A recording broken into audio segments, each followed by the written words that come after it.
આજે અમારે ઇન્દોરાનું ભજન દક્ષાબેન લઈને આવી રહ્યા છીએ. તો પસંદ આવે તો લાઈક કરજો, શેર કરજો અને સબસ્ક્રાઇબ તો જરૂર કરજો.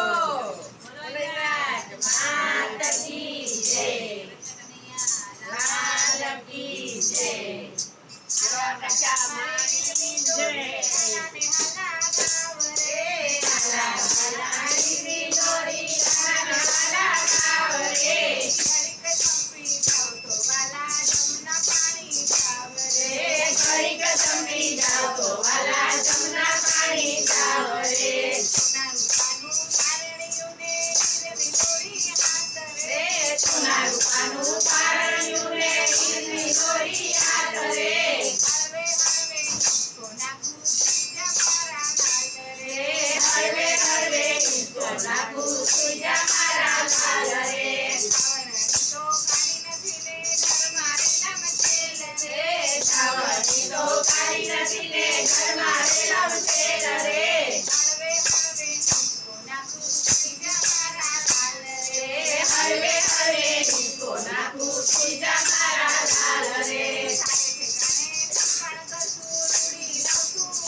Jago,